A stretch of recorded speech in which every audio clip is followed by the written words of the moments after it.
Olá pessoal, boa noite a todos, é um prazer tê-los aqui mais uma vez para que nós possamos, de modo breve, discutirmos o que aconteceu ontem na Câmara de Deputados em relação à admissibilidade da acusação por crime de responsabilidade contra a Presidente da República.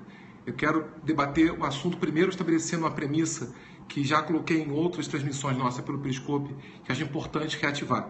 Nós vamos discutir a questão estritamente pelo viés técnico, não pelo viés político, muito menos partidário. Eu discutiria aqui a questão estritamente técnica, tal como julgada ontem, se é que for julgamento técnico de fato, mas analisando os aspectos jurídicos da decisão, sem aqui nenhuma conotação de ordem política, partidária, sem qualquer exteriorização de posição minha, favorável ou contrária àquilo que foi julgado. Somente a questão técnica sobre a decisão. O que houve foi basicamente o seguinte: há um processo de tramitação, antes na Câmara, agora no Senado, a partir de hoje, em relação a crime de responsabilidade. Na verdade, ontem houve cumprimento da Constituição no artigo 51, inciso 1º, que prevê que qualquer instauração por crime de responsabilidade, por uma responsabilização político-administrativa do chefe do Poder Executivo Federal, depende de um juízo prévio de admissibilidade pela Câmara dos Deputados. Então, houve um cumprimento do artigo 51 da Constituição, no inciso 1º. Tal como previsto, essa admissibilidade da acusação contra o presidente demanda uma maioria de 2/3 dos votos, o que indicaria, então, votação mínima de 342 votos, como ontem foi, inclusive, satisfeita com um número superior em 25 votos a isso. A votação, a meu ver, e aí é um juízo jurídico que faço sobre isso, tem 3 questões a serem abordadas. Uma, direito processual, outra, direito eleitoral, uma terceira questão, direito constitucional. Então, há 3 aspectos distintos a serem abordados: o processualista, o eleitoral e o constitucionalista. Começa, então, com a questão do direito processual, depois a questão do direito eleitoral e, por fim, a questão do direito constitucional. Em relação ao direito processual civil, há uma questão em relação à fundamentação dos votos.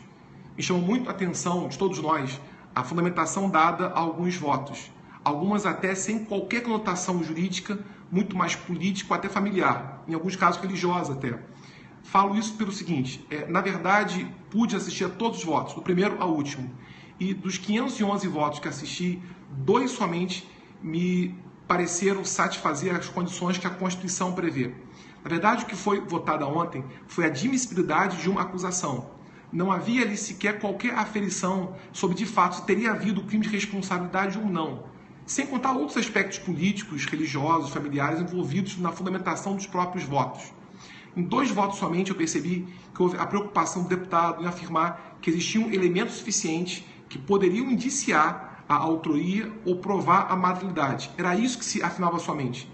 Repito, não havia ali nenhum juízo sobre, de fato, a prática ou não do crime de responsabilidade, sobre a materialidade dele. Não havia ali nenhum juízo sobre a autoria desse crime ou não. Até porque não compete à Câmara, na verdade, verificar isso. Compete ao Senado, através de um processo devido, verificar se de fato houve o crime e quem foi o seu autor. Então, uma questão interessante de direito processual me parece a deficiência da fundamentação de alguns votos, aliás, quase todos, nos quais não se buscou a análise do indício de autoria ou da prova de materialidade que pudesse, então, justificar a admissibilidade dessa acusação. Em muitos casos, houve a preocupação com a configuração do crime em si, quando esse juízo, repito, não compete à Câmara, compete ao Senado se a acusação for admitida. Então, em primeiro lugar, houve uma deficiência de fundamentação dos votos. Se bem que isso não nulifica o processo, muito pelo contrário. Já havia colocado em transmissões anteriores do Periscope que o impeachment é um processo político-penal. Ele tem um viés político. É consequência do aspecto político do impeachment ter múltiplas fundamentações. Ela não torna esse processo nulo, muito pelo contrário, porque ele tem, repito, natureza não totalmente, mas eminentemente política. Faz parte do jogo político essas fundamentações que, na verdade, são mais vinculadas ao eleitorado daquele deputado, mas técnicas não são. Então, em primeiro lugar, em relação ao direito processual, a meu ver, houve uma deficiência, não é nulidade, mas uma deficiência de fundamentação dos votos, que não se preocuparam na aferição do indício de autoria, na prova de materialidade. Muitas vezes havia a preocupação na configuração em si do próprio crime, quando não era isso que estava sendo discutido. Outra questão interessante, a meu ver, pertence ao direito eleitoral, e a questão da fidelidade partidária, em relação a partidos políticos que fecharam questão em relação à votação. Por que digo isso? O que é fidelidade partidária? A Constituição prevê esse princípio no artigo 17 dela. E o Supremo Tribunal Federal deu um colorido diferente a esse princípio, uma nova interpretação, uma mutação constitucional acerca disso. O Supremo Tribunal Federal, durante muito tempo, entendeu que a fidelidade partidária era um princípio ético, mas não seria um princípio jurídico na sua essência.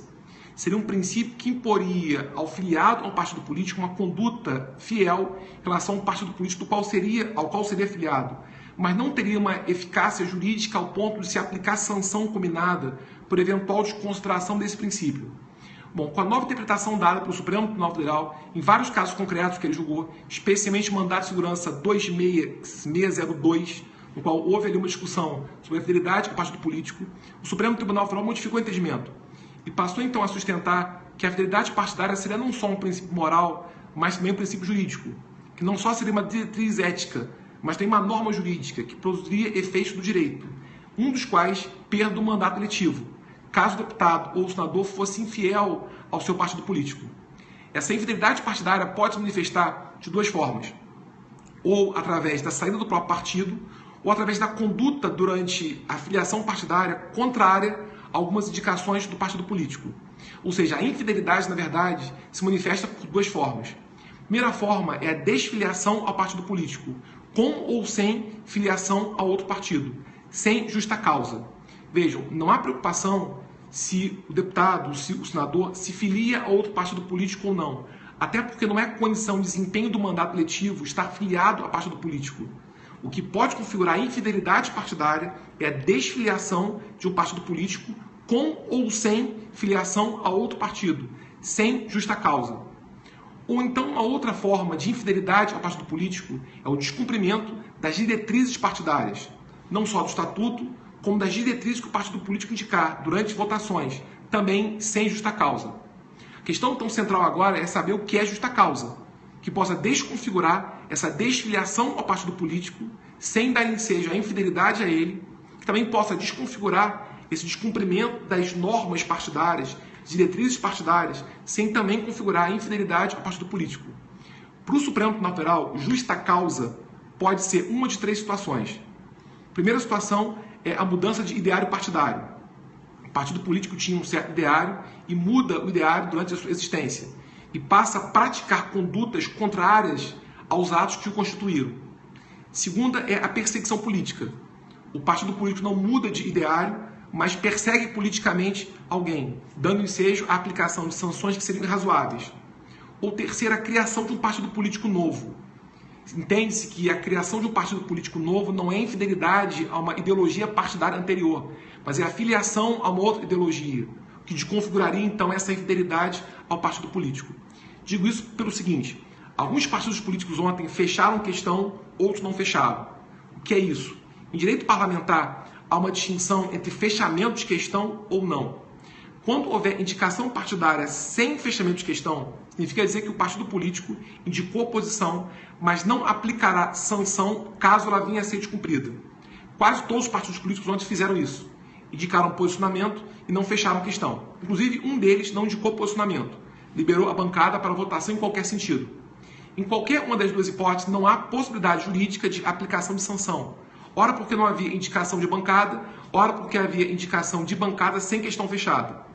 Quando, no entanto, o partido político indicar posição e fechar questão, isso quer dizer que vincula o membro dele a adotar aquela posição do partido político, sob pena de configuração de infidelidade partidária. Então, isso quero deixar claro o seguinte: os deputados e senadores que votaram filiados a partidos políticos sem posição de bancada não produzirá o fato nenhuma consequência. Os deputados que votaram em partidos políticos com posição de bancada fixada, sem fechamento de questão, não haverá também nenhuma consequência. Embora se entenda que eticamente não seria adequada a posição, mas juridicamente falando, não há consequência nenhuma. Agora, os deputados que votaram contra a indicação da bancada que havia fechado questão, pode dar ensejo à infidelidade partidária e poderá haver a aplicação de uma sanção consistente na perda do mandato eletivo. Essa perda deverá ser pedida pelo partido político perante a Justiça Eleitoral como sanção da infidelidade partidária por haver questão, na verdade, fechada, contrariamente à indicação da bancada do partido político. Só não haverá, porventura, perda do mandato caso o deputado prove, até porque o ônus da prova é dele, uma de três situações. Uma não vem ao caso, criação de partido político novo, não era a hipótese, mas prove que haja uma perseguição política ou então a mudança de ideário partidário. Que ele é perseguido pelo partido político, que não levou em consideração a sua vontade, ou que o partido político adota a posição contrária a seu ideário enquanto partido, a seu estatuto, aos seus atos constitutivos. Então, em relação à questão eleitoral, é interessante lembrar que para os partidos políticos que tinham indicação de bancada com questão fechada, o voto divergente, em tese, pode nem ser a perda do mandato eletivo, por infidelidade ao partido político, cabendo ao deputado que assim votou, em contrariedade à indicação da sua bancada, provar a perseguição política, uma mudança de ideário partidário para desconfigurar essa infidelidade partidária e, por conseguinte, não seja a perda do mandato eletivo do qual o titular não é ele, mas o partido político que o fez ser eleito. É uma questão interessante do direito eleitoral que envolve funcionamento até parlamentar das casas do Legislativo, que é suscitada a partir da votação feita ontem. Uma terceira questão do direito constitucional interessante de ser analisada tem a ver com a votação feita pelo Supremo Tribunal Federal na ADPF 378, julgada em dezembro do ano passado, que definiu o rito do impeachment. Pela decisão tomada pelo Supremo Tribunal Federal, não compete mais à Câmara admitir a acusação. Compete somente à Câmara autorizar o processamento. Então, ontem a decisão não foi no sentido de admitir a acusação contra a presidente. Pode ser que ela nem seja admitida. A questão ontem foi tão somente de autorizar o processamento por parte do Senado. A partir então de agora, hoje os autos já foram remetidos ao Senado. A partir então de agora nasce uma nova fase do processo de impeachment, chamada fase de juízo de mérito, na qual, de acordo com a posição tomada pelo Supremo Tribunal Federal, poderá ser admitida a acusação ou não. Porque, repito, ela não foi sequer admitida. O que houve foi uma autorização para futuro processamento. Agora o rito que se inicia a partir de hoje será composto basicamente por 3 votações feitas no Senado, sem prejuízo de 3 outras votações feitas por comissão especial. Então, qual será o rito daqui em diante? Bom, amanhã, primeira sessão posterior à entrega dos autos, haverá leitura da própria decisão em plenário. A partir disso, é publicada a decisão. E a Casa passa a ter um prazo de 48 horas para constituir comissão especial, assim como na Câmara também houve. Ocorre que no Senado, o regimento interno dele prevê que a comissão seja composta por 1/4 dos membros do Senado, com número igual de suplentes. Então, a comissão especial deve ter, obrigatoriamente, 21 titulares e 21 suplentes. Seguindo a orientação dada pelo Supremo Tribunal Federal, nessa comissão especial serão obedecidas 3 regras para a composição delas. Primeiro, o voto deve ser público, não há voto secreto. Segundo, seus membros serão indicados por líderes partidários. E terceiro, o número dos membros na comissão deve ser proporcional à participação do partido político na casa. Então, haverá uma comissão especial composta por 21 titulares, 21 suplentes, 1/4 dos membros total do Senado, através de eleição direta, com voto público, indicação de líderes partidários e, além disso, com número proporcional à participação do partido político na casa do Senado. Bom, essa comissão será reunida e em novas 48 horas deve escolher presidente e relator, para que passe a funcionar. Então, nasce aqui uma primeira votação do relator e do presidente, para a composição dela. Terá um prazo formular um relatório. Esse relatório será encaminhado ao plenário. Nasce então a primeira votação por parte do Senado. O Senado poderá admitir a acusação ou não. Aqui sim haverá a admissão dessa acusação. Caso ela venha a ser admitida, o processo é instaurado e a presidente será afastada por um prazo de 180 dias, cumprindo a Constituição, artigo 81, parágrafo 1º e parágrafo 2º. Caso não seja admitida essa acusação, e nesse caso por maioria de votos simples, nasce aquilo que o Supremo Tribunal Federal chamou de arquivamento anômalo. O impeachment pode ter 3 arquivamentos, um na Câmara e 2 no Senado. Na Câmara seria arquivamento normal, nômalo, ortodoxo. No Senado pode ser arquivamento anormal, heterodoxo, anômalo, porque não depende de 2/3, mas sim maioria simples. Então, nesse momento, ou o Senado, pelo plenário, admite ou não. Se admitir, por maioria simples, o processo está instaurado. E pela posição do Supremo Tribunal Federal, se aplica o artigo 81, parágrafo 1º e parágrafo 2º, ou seja, afastamento preventivo do presidente, por no máximo 180 dias. se a acusação não for admitida por maioria simples ao chamado arquivamento anômalo, processo então extinto, não obstante a Câmara tenha admitido o processamento do presidente da República. Se porventura então for instaurado o processo, abre-se um outro prazo para a instrução. Nesse caso, haverá um prazo para formulação de provas, diligências, que a própria comissão pode indicar como pertinente para o caso. Depois haverá um prazo para alegações finais, para que haja alegação final. Haverá então a segunda votação do plenário do Senado. O Senado votará então se a acusação é procedente ou não. Primeiro vota se ela é admissível. Se ela for admitida, vota se ela é procedente ou não. Nasce aqui então outra votação e outra possibilidade de arquivamento anômalo. Se por maioria simples entender que ela é procedente, o presidente será julgado. Se por maioria simples entender que ela é improcedente, nessa segunda possibilidade de arquivamento anômalo. De novo, o processo pode ser arquivado de modo anômalo, anormal, atípico. Vejam, segundo arquivamento anômalo, terceiro ao total. Já teria sido ultrapassada aquela possibilidade de arquivamento na Câmara. O Senado pode arquivá-lo ao não admitir a acusação ou ao não entender que ela é procedente. Se porventura tudo isso for ultrapassado, e se o Senado entender que a acusação é admissível e depois entender que ela é procedente, aí sim haverá o julgamento. Nesse caso, preside a sessão o presidente do Supremo Tribunal Federal. E esse caso tem uma relevância histórica interessante, porque prova o quão grave a situação é. É um caso raro no qual os três poderes se autocontrolam. O legislativo julgando, o executivo sendo julgado e o judiciário, pelo seu presidente da mais alta corte, presidindo a sessão. Como se fosse uma peça, os três atores estivessem presentes. O fato é tão grave que os três atores estão presentes na peça, dialogando. É um controle recíproco que envolve os três poderes ao mesmo tempo. Nesse caso, haverá julgamento e aqui sim se exige 2/3 de votos para que haja absolvição ou condenação. Se não for alcançado o quórum de 2/3, há absolvição. Se for alcançado o quórum de 2/3, o presidente está condenado. E nesse caso, a aplicação das sanções que a Constituição prevê no artigo 52, parágrafo único. Perda do cargo, na verdade o caso é de cassação, com inabilitação por 8 anos para exercício de função pública. Quanto tempo pode durar isso? Prazo razoável é de 180 dias. É o único caso no qual a Constituição exemplifica tempo razoável de um processo. Nós estamos muito acostumados a citar em tese tempo razoável de um certo processo. É o tempo rápido, é o tempo sério.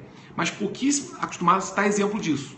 A meu ver, o único caso em que a Constituição fala num prazo, tempo razoável de um processo, impeachment.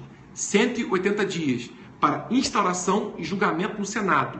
O termo inicial é a data em que o Senado admitir a acusação, não é agora. Se depois for admitida a acusação, conta ali o prazo. Dali para frente. É o tempo que pode durar esse caso. No impeachment do presidente Collor de Mello, a Câmara se manifestou no dia 29 de setembro de 92. O Senado afastou o presidente no dia 2 de outubro. E a sessão de julgamento ocorreu em 18 de dezembro. Portanto, houve um intervalo de tempo próximo a 3 meses. Não se sabe se o intervalo de tempo será esse, será menor ou será maior. Fato é que, em resumo, ontem a Câmara admitiu uma autorização para processamento. Comunicou hoje ao Senado que houve a decisão via resolução. Publicou uma resolução comunicando o fato. Amanhã será lido o expediente em sessão. Será votada uma comissão especial, com 21 titulares e 21 suplentes, de forma pública, aberta, com indicação de líderes partidários e com número proporcional à participação do partido político na casa a qual ele pertence, no caso, o Senado. Haverá um prazo de 10 dias para elaboração de parecer prévio sobre a admissibilidade da acusação. Será votada na comissão primeiro, o parecer será votado, depois em plenário voltará a ser votado. Se por maioria simples for rejeitado, há arquivamento anômalo. Se por maioria simples for admitido, o processo está instaurado oficialmente, é aplicado o artigo 81, parágrafos 1º e 2º, e há afastamento preventivo do presidente, por no máximo 180 dias. Se não concluir o processo nesse prazo, volta ao cargo e prossegue a ação. Mas, na verdade, por no máximo 180 dias. Nesse caso, a acusação está admitida. A instrução, alegações finais e outra votação sobre outro parecer da comissão também lá votado, sobre o processamento dela e a admissibilidade agora do prosseguimento do processo. Se for, na verdade, entendido que essa acusação não é verossímil, há a segunda possibilidade do arquivamento anômalo. Se por maioria simples, agora entender que a acusação é procedente, nesse caso, entende-se que ela é procedente e haverá julgamento. Julgamento é feito pelo Senado com presidência do presidente do Supremo Tribunal Federal, para garantir no Senado número ímpar de membros, 81, e não haja empate. Aqui será a única votação no qual haverá exigência de 2/3 dos votos. Se nesse caso não forem obtidos esses votos, há absolvição. Não há que se falar mais em arquivamento, até porque já foi admitida a acusação, já foi processada a ação. Se aqui forem alcançados os votos necessários, 2/3 dos votos, são duas consequências: cassação e inabilitação por 8 anos para o desempenho de função pública. O que é importante que fique claro, não está admitida a acusação ainda. O que existe é uma autorização para processamento. Só haverá admissão dessa acusação se o Senado não arquivar de modo anômalo esse processo, por maioria de votos simples. Se for admitida a acusação, aí sim, isso deve durar algo em torno de 20 dias. Nesse caso concreto, admite-se essa acusação, instaura-se o processo, afasta o presidente, imposta-se o vice.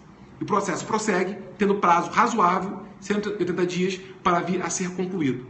Enfim, são essas breves considerações que tenho sobre a decisão tomada ontem e os aspectos não políticos dela, mas jurídicos dela. Repito, em tema processual, a grande questão parece ser relativa à fundamentação dos votos e à deficiência dos votos, justamente porque não se preocuparam com a autorização para processar, mas com a configuração em si do próprio crime. Não compete à Câmara se manifestar acerca disso. Segundo, em relação ao direito eleitoral, a preocupação dirigida à infidelidade partidária e a consequência decorrente disso, a possibilidade, em tese, nos partidos políticos que fecharam questão, com voto divergente, a indicação de bancada da perda do mandato eletivo, caso não haja a configuração da justa causa, que seria provada pela perseguição política ou pela mudança de ideário partidário, já que aqui não há que se falar, nesse momento pelo menos, em criação de outro partido político. Terceiro, em relação ao direito constitucional, relembrar que não houve admissão dessa acusação, houve autorização para processamento. Só será admitida a acusação se não houver arquivamento anômalo. Quando, então, haverá afastamento preventivo do presidente e posse do vice, na condição de presidente interino, como substituto. Se, ao final, vier o presidente a ser condenado ou ocorrer renúncia, se for o caso, nesse caso o vice passa a ser o seu sucessor, agora como presidente definitivo, e termina o mandato nos intervalos de tempo, nos meses, nos anos, que, nesse caso, restarem. Obrigado a todos por mais um encontro. Essa questão é importante. Eu acho que hoje era o momento adequado para que nós pudéssemos discutir isso. Eu acho que a questão ocorreu ontem, hoje era o momento de modo ponderado, equilibrado, poder discutir de modo jurídico essa questão. Peço, por favor, gente, que voltem a fazer aquilo que fizeram. Se houver algum tema interessante, me mandem. Vamos discutir pelo Periscope questões interessantes, questões importantes, direito constitucional contemporâneo, de modo democrático, aberto, público, sem viés político, com viés estritamente técnico, que é isso que nós procuramos aqui. Obrigado a todos, muito boa noite, até o próximo encontro então. Valeu, pessoal. Tchau, tchau.